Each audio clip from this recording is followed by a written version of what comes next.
सर्वप्रथम सर्वांना श्री स्वामी समर्थ.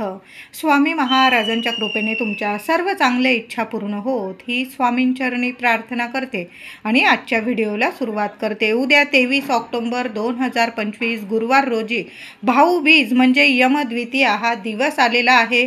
दिवाळीचा शेवटचा दिवस म्हणजे भाऊबीजेचा दिवस. तसं तर दिवाळी आपण कार्तिक पौर्णिमा म्हणजे तुळशी विवाह समाप्तीपर्यंत आपण दिवाळीचा सण साजरा करत असतो. तुळशी विवाह समाप्ती झाली की मगच आपली दिवाळी संपत असते. पण दिवाळीचे हे 5 दिवस तेव्हा संपतात जेव्हा आपण यमद्वितीया म्हणजे भाऊबीज साजरी करत असतो. भावाच्या बहिणीच्या अटूट प्रेमाचा नात्याचा हा दिवस असतो. कार्तिक शुद्ध द्वितीया हा दिवस यमद्वितीया म्हणून सुद्धा प्रसिद्ध आहे. यालाच भाऊबीज असे म्हणतात. भाऊ बहिणीच्या प्रेमाचा हा दिवस. या दिवशी बहीण आपल्या भावास आपल्या घरी बोलावते, त्याला मंगल स्नान घालते, गोड गोड पदार्थ करून जेवायला वाढते, त्याला ओवाळते. भाऊ तिला वस्त्र अलंकार किंवा पैसे ओवाळणी म्हणून घालतो. या दिवशी यमदेवता आपली बहीण यमुना हिच्या घरी जेवावयास येतात जातात. म्हणून या दिवसाचे स्मरण म्हणून या दिवसाला यमद्वितीया असे सुद्धा म्हटले जाते. आणि याच दिवशी म्हणजे यमदेवता त्यांच्या बहिणीकडं जातात, तिला भेटतात, तिच्या घरी जेवतात, गोडधोड जेवतात आणि असंच पद्धतीने आपला भाऊसुद्धा आपल्याकडे येतो. आपण त्याला मंगल स्नान घालतो, जेवायला घालतो, ओवाळणी करतो. याच दिवसाला भाऊबीज म्हणून सुद्धा आपण साजरी करत असतो. थोडक्यात एक कथा सांगते तुम्हाला. एक दिवस यमाने आपल्या दूतांना आज्ञा केली, ज्याला आजवर कोणीही शिवी दिली नाही अशा माणसाला घेऊन या. यमाचे दूत अशा माणसाचा शोध करीत निघाले. एका बहिणीला ही बातमी कळली. तिच्या भावाला आजपर्यंत कोणीही कधीही शिवी दिली नव्हती हे तिला माहीत होते. आता आपल्या भावाचे रक्षण केले पाहिजे म्हणून त्याला शिव्या देत देत ती रस्त्याने फिरू लागली व त्याच्या घरी गेली. हिला बहुतेक वेळ लागलेले आहे असे माहेरच्या माणसांना वाटले. मग तिने सर्व घडलेला खरा प्रकार त्यांना माहेरच्या लोकांना सांगितला.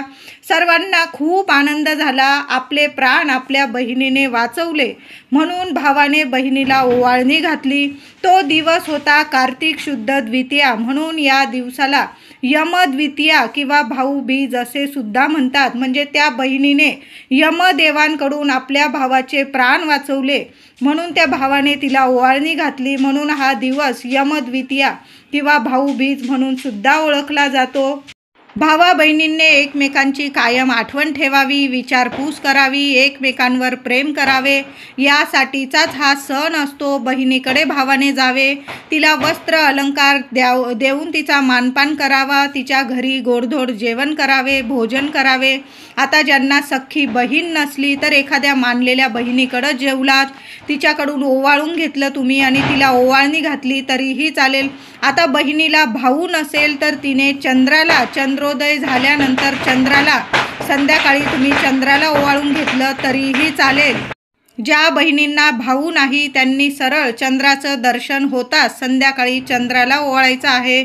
छान औक्षणाचं ताट तयार करा महिलांनो. ज्या बहिणींना भाऊ नाही त्यांनी चंद्राला औक्षण करायचं आहे. जसं आपण भावाला औक्षणाचं ताट तयार करतो तशाच पद्धतीने औक्षणाचं ताट तयार करा.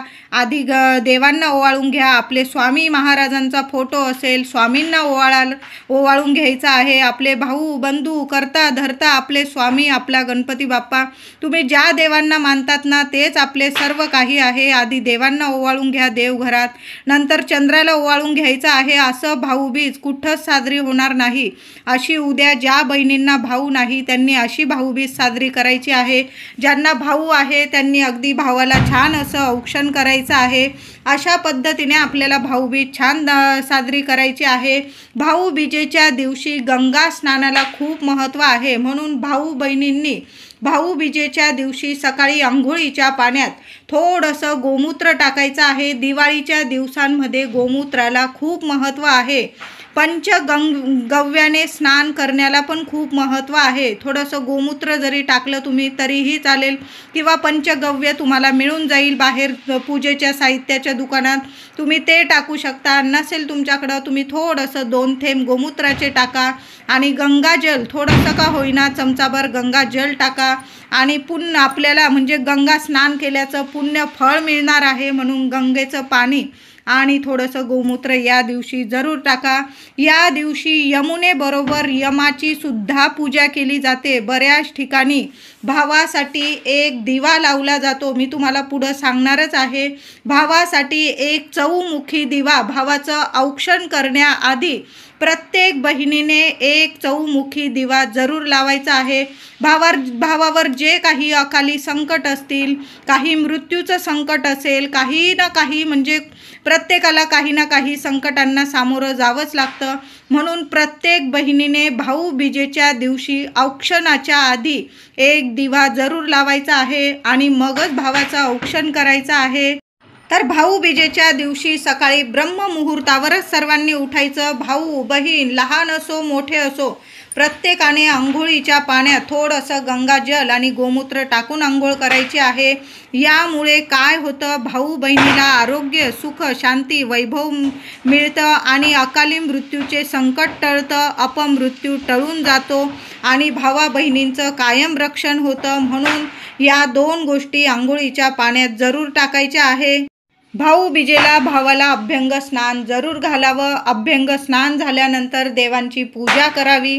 प्रत्येक बहीण भावाने उद्या आंघोळीनंतर देवांना नमस्कार करा, देवांची पूजा करा. ज्यांना भाऊ नाही त्यांनी छान असं देवांना अभिषेक करायचा आहे. दुधाने अभिषेक करा, पाण्याने अभिषेक करा, पंचामृताने अभिषेक करा.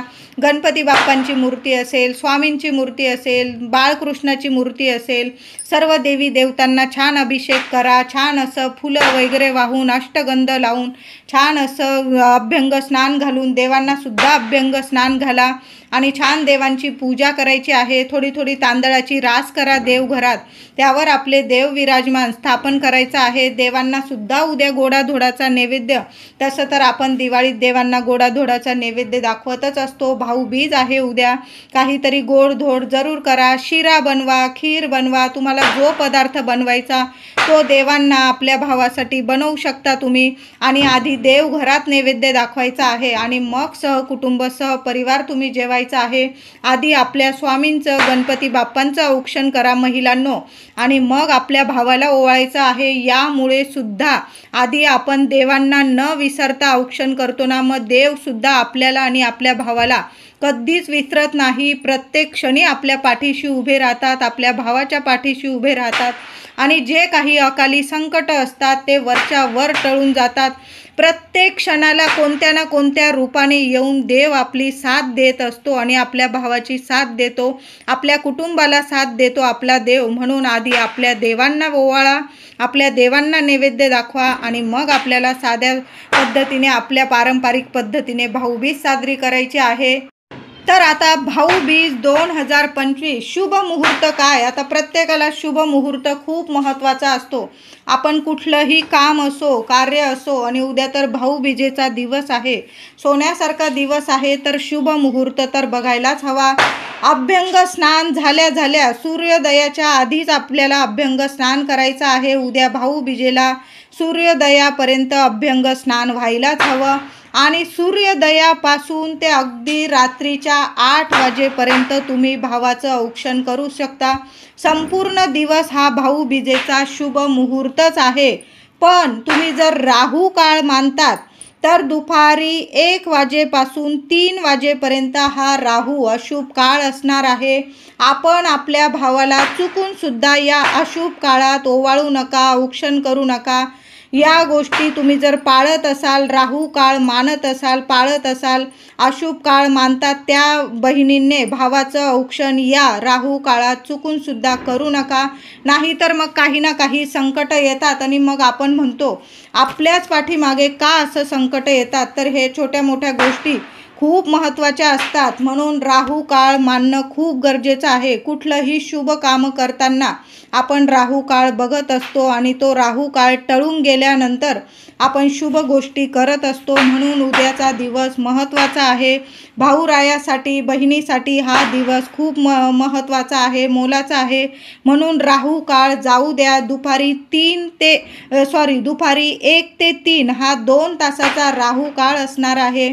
या वेळात वेळात या काळात अजिबात आपण चुकूनसुद्धा भावाचं औक्षण करू नका. मग तुम्ही सकाळी 6 वाजेपासून अगदी रात्रीच्या 8 वाजेपर्यंत जरी तुम्ही भावाचं औक्षण केलं, सोन्याहून पिवळं छान दिवस आहे, संपूर्ण दिवसच शुभ आहे. फक्त हा राहू काळ टळून जाऊ द्यायचा आहे. तुम्ही जर मानतात राहू काळ, तर या वेळात या काळात भावाचं औक्षण करू नका. बाकी संपूर्ण दिवस हा शुभच आहे. उद्या भावाचं औक्षण करताना भावाला पाटावर बसवायचं आहे. आसन देऊन बसवा. पूर्व पश्चिमच आपल्याला भाऊबीज साजरी करायची आहे. भावाचं औक्षण करताना पूर्व पश्चिम दिशा बघून भावाचं पाठ मांडायचं. पाटाभोवती थोडीशी रांगोळी काढा. बहिणीने सुद्धा काहीतरी आसन घ्यायचं आहे. असंच जमिनीवर उभं राहून औक्षण करू नये कधीच, म्हणून आसन घेऊन घ्यायचं आहे. छान असं औक्षणाचं ताट तयार करायचं आहे. औक्षणाच्या ताटात एक दिवा, कणकेचा दिवा खूप महत्त्वाचा आहे. एक कणकेचा दिवा, 2 मुटके तयार करायचे आहे. एक मुठी कणकेचा दिवा तयार करा, 2 मुटके तयार करा. दिव्याची हळद कुंकू वाहून पूजा करा आणि दिव्यात तेल टाकून वात टाकायची आहे, दुहेरी वात. हळदी कुंकू, अजून अक्षता, एक सोन्याची अंगठी, एक सुपारी, गोडाचा पदार्थ आणि एक नारळ. तुम्हाला लाल पिवळा करदोडा बांधून एक नारळ भावाच्या हातात द्यायचा आहे. छान असं भावाला पूर्व पश्चिम बसवायचं. भावाला आधी तिलक करायचं आहे. हळदी कुंकू ओलं करून घ्या. तेलाने ओलं करा किंवा पाण्याने ओलं करा. छान असा तिलक करायचा आहे. भावाचा तिलक झाल्यावर त्यावर थोड्याशा अक्षता चिटकवायच्या आहे. त्यानंतर थोड्याशा अक्षता आपल्या हातातल्या भावाच्या डोक्यावर टाकायच्या आहे. नंतर भावाला सुपारीने, सोन्याने ओवाळून घ्यायचं आहे. छान असं दिव्याने ओवाळून घ्यायचं आहे. सुपारीने जरूर ओवाळा महिलांनो. सुपारीसारखा टणक राहतो आणि आपल्या पाठीशी, आपल्या कुटुंबाच्या पाठीशी भरभक्कम आपला भाऊ कायम पाठीशी उभा राहतो. म्हणून सुपारीने ओवाळणं खूप महत्त्वाचं आहे. सोन्याने सुद्धा ओवाळायचं आहे. आपल्या भावाला सोन्यासारखं सुख ऐश्वर्य मिळावं, कायम सोन्यासारखा राहावा म्हणून सोन्याने ओवाळायचं आहे. आणि कणकेच्या दिव्याने ओवाळणं सुद्धा खूप महत्त्वाचं आहे. भावाच्या किंवा बहिणीच्या पाठीमागील जी पीडा असते, पितृदोष असतात, ग्रहदोष असतात, ते संपूर्ण निवारण होतात. म्हणून आपल्याला कणकेच्या दिव्याने भावाचं औक्षण करायचं आहे. नंतर तो दिवा शांत झाल्यानंतर टाकून देण्यापेक्षा एखाद्या झाडाखाली ठेवून द्या. तिथली चिमणी पाखरं, किडे मुंग्या खातील, लाख लाख तुम्हाला आशीर्वाद देतील. यामुळे सुद्धा संपूर्ण घरादाराचा, माहेरचा असो सासरचा असो, संपूर्ण पितृदोष नष्ट होतो. महिलांनो, कणकेचाच दिव्याने आपल्या भावाचं औक्षण करायचं आहे. औक्षण झाल्यानंतर भावाच्या हातात एक श्रीफळ द्यायचं आहे. 20 रुपयाचं द्या, 30 रुपयाचं द्या, 50 रुपयाचं द्या, तुमच्यावर आहे. छान असं छोटं घ्या, मोठं घ्या. चांगलं पाणीदार श्रीफळ आणायचं आहे. त्याला करदोडा गुंडाळायचा आहे आणि भावाच्या हातात तुम्ही काही भेटवस्तू द्या किंवा नका देऊ बहिणींनो, पण भावाच्या हातात हे शुभ श्रीफळ जरूर द्या. साक्षात लक्ष्मी नारायणांची कृपा त्याच्या हातात देत आहात तुम्ही, म्हणून एक श्रीफळ जरूर. लक्ष्मी पूजनानंतर भाऊबीज आपण तिसऱ्या दिवशी साजरी करत असतो, म्हणून भावाच्या हातात श्रीफळ देणं खूप महत्त्वाचं आहे. लक्ष्मी नारायणांचा अखंड आशीर्वाद भाऊ बहिणीवर कायम राहतो, म्हणून एक श्रीफळ जरूर द्यायचं आहे हातात. भावाने सुद्धा बहिणीचं ओवाळणीचं ताट भरून टाकायचं आहे. तुम्हाला जेवढे परवडतील 500 टाका, 1000 टाका, 2000, 10,000, तुमची जशी म्हणजे तुमच्या खिशाला जेवढे परवडतील ना. बहीण आहे, बहीण अगदी थोडे जरी पैसे टाकले ना, भावावर जीव ओवाळून टाकत असते. कायम कुठलीही बहीण घ्या, भावावर कायम जीव ओवाळून टाकत असते. भावाने अगदी थोडी जरी ओवाळणी घातली ना, तिला ती लाख मोलाची असते ओवाळणी. म्हणून तुम्ही जेवढे तुम्हाला हवे तेवढे तुम्ही बहिणीच्या ताटात ओवाळणी म्हणून घालू शकता. तुम्ही जरी साडी, चोळी, बांगड्या वगैरे तिला सगळं दिलेलं असेल, माहेरकडून मानपान झालेलं असेल, तरी पण बहिणीचं ओवाळणीचं ताट खाली ठेवू नका. 100, 500, 1000 तिच्या ताटात जरूर ओवाळणी म्हणून टाकायची आहे. बहिणीने पण भावाला काहीतरी कपडा लत्ता द्यायचा असेल, तुम्हाला काहीतरी भेट वस्तू द्यायची असेल तर तुम्ही देऊ शकता. फक्त भाऊ बहिणीने काचेच्या वस्तू असतील किंवा चामड्याच्या वस्तू असतील अशा वस्तू एकमेकांना भेट म्हणून कधीच देऊ नका. तुम्हाला द्यायचेच तर कपडे द्या, साडी देऊ शकता भाऊ बहिणीला. बहिणीने पण भावाला एखादा ड्रेस घेतला, कपडे लत्ते दिले, ठीक आहे, पण अशा तुटतील फुटतील अशा वस्तू अजिबात एकमेकांना देऊ नका. तर उद्या भाऊबीज तुम्ही तुमच्या भावाला केव्हा ओवाळणार आहात प्रत्येक बहिणीला माहीतच असेल. जेव्हा भाऊ तुमच्याकडे येईल, तुम्ही थोड्या वेळात जेव्हा ओवाळणार असाल, सगळी तयारी वगैरे करून तुमचं जेवण वगैरे झाल्यानंतर ओवाळत असाल किंवा आधी ओवाळत असाल, जेव्हा तुम्ही ओवाळणीचं ताट तयार करत आहात तेव्हाच तुम्हाला एक चौमुखी दिवा बनवून घ्यायचा आहे. महिलांनो, कणकेचा बनवा. आता आपल्याला भावाला कणकेच्या दिव्यानेच ओवाळायचं आहे. मग अजून एक तुम्ही कणकेचा चौमुखी दिवा बनवत असाल तर बनवून घ्या. तुमच्याकडे एवढा वेळ नसेल, तुम्ही मातीची चौमुखी पंती घेतली तरीही चालेल. एक ताटलीत ती चौमुखी पंती तयार करून घ्यायची आहे. दुहेरी वाती टाका, तेल टाकायचं आहे. देवांना दिव्यांसाठी जे तेल वापरता तुम्ही ते तेल टाकून घ्यायचं आहे आणि दिव्याची हळद कुंकू वाहून पूजा करायची आहे. भावाचं औक्षण करण्याआधी आपल्याला एक चौमुखी दिवा, प्रत्येक बहिणीने एक चौमुखी दिवा घराच्या बाहेर दक्षिणेकडं तोंड करून लावायचं आहे. चारी दिशांना तर आपला म्हणजे आपण ज्योत लावलेलीच आहे, आपण चौमुखी दिवा लावत आहोत. चारी दिशांनी आपल्या भावाचं रक्षण होणार आहे. यमद्वितीया सुद्धा आहे. दक्षिणेकडं असा एक दिवा जरूर लावून द्यायचा आहे. कुठलंच म्हणजे अकाली संकट मृत्यू भावाकडं फिरकणार सुद्धा नाही. कायम त्याचं रक्षण होत राहील. म्हणून असा एक चौमुखी दिवा प्रत्येक बहिणीने उद्या जेव्हा तुम्ही ओवाळणार असाल भावाला, मग सकाळी ओवाळा, रात्री ओवाळा, संध्याकाळी ओवाळा, पण जेव्हा ओवाळणार असाल त्याच्या आधी घराच्या बाहेर दुपारी जरी लावला काही हरकत नाही. जेव्हा ओवाळाल त्याच्या आधी चौमुखी दिवा आपल्या घराबाहेर लावायचा आहे. उद्या भाऊबीजेला भावाला ओवाळण्याआधी एक चौमुखी दिवा मुख्य प्रवेशद्वाराबाहेर प्रत्येक बहिणीने जरूर लावावा आणि दिवा लावताना प्रार्थना करायची आहे, माझ्या भावावर कुठलंही संकट अपमृत्यू येऊ नये कधीच. माझ्या माहेरील व्यक्तींवर कुठलेही संकट कधीच येऊ नये. अकाली मृत्यू संकटांपासून माझ्या माहेरचे प्रत्येक व्यक्तीचे कायम रक्षण व्हावे आणि माझ्या माहेरी कायम अखंड लक्ष्मी नांदावी अशी प्रार्थना करून तुम्हाला घरात यायचं आहे आणि मग आपल्या भावाचं औक्षण करायचं आहे. भाऊ लहान असो मोठं असो, प्रत्येक बहिणीने हा उपाय जरूर करा. आता तुम्हाला जर एक मुलगा एक मुलगी आहे आणि ती लहान मुलगी आहे तुमची आणि ती भावाला ओवाळत आहे, तर मग काय करायचं महिलांनो, आपण आई आहोत. आपण जरी घराबाहेर एक चौमुखी दिवा लावून दिला तरीही चालेल आणि मग तुम्ही मुलांकडून औक्षण करून घ्यायचं आहे. लहान लेकरं असतील, आईने स्वतः उपाय केला घराबाहेर, जेव्हा तुम्ही तुमच्या लेकरांकडून औक्षण करून घेणार आहात, भाऊबीज साजरी करून घेणार आहात, स्वतःच्या मुख्य दाराबाहेर एक दिवा यमदेवांसाठी यमदीपदान म्हणून सुद्धा हा दिवस म्हणजे आपण जसं धनत्रयोदशीला यमदीपदान करत असतो, खूप महत्त्वाचं आहे. या दिवशी सुद्धा एक दिवा यमदेवांच्या नावाने जरूर या दिवशी लावायचा आहे. कायम आपल्या घरादाराचं रक्षण होतं, आपल्या भावाचं रक्षण होतं, आपल्या लेकराबाळांचं रक्षण होतं. कुठलंही अपमृत्यूचं संकट कधीच आपल्या लेकरा बाळांवर भावावर कधीच येत नाही, वरच्या वर टळून जातं. म्हणून असा एक दिवा जरूर लावा. खूप महत्त्वाची गोष्ट आहे. तुम्ही म्हणाल या काहीही सांगताय ताई, पण एक दिवा लावून तर बघा, काही वाईट तर होणार नाही. चांगल्याच गोष्टी शुभ गोष्टीच तुमच्या घरात घडून येतील. भावाला इतकी प्रगती मिळेल की रात्रंदिवस त्याची सोन्यासारखी प्रगती सुरू होणार आहे.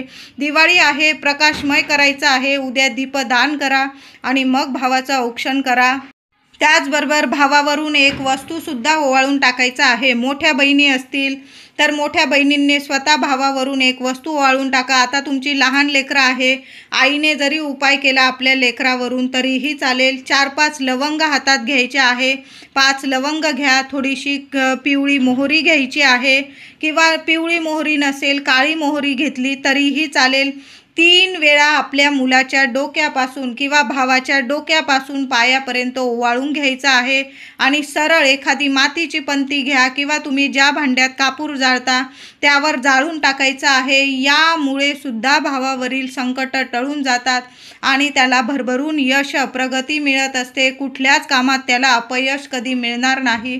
म्हणून अशा पद्धतीने 5 लवंग आणि थोडीशी काळी किंवा पिवळी मोहरी जरूर कापूर सोबत जाळून टाका. भावावरून 3 वेळा डोक्यापासून पायापर्यंत नीट त्या 2 वस्तू हातात घेऊन उजव्या हातात घ्या आणि ओवाळून घ्या आणि सरळ कापरावर जाळून टाकायचे आहे. तुम्हाला काही बोलायचं असेल, भावाची इडापिडा टळू दे, काही बोलत असाल तुम्ही दृष्ट काढताना बोलू शकता, नाही तर श्री स्वामी समर्थ आपल्या स्वामींचं नामस्मरण करा आणि ओवाळून टाका आणि कापरासोबत जाळून टाका. घराबाहेर जाळू शकता किंवा एखाद्या कोपऱ्याला घरात खिडकी वगैरे असेल तिथं सुद्धा जाळलं. नंतर त्या वस्तू निर्माल्यात टाकून द्या उरलेल्या असतील तर, आणि मग तुम्हाला कापराचं भांडं धुवून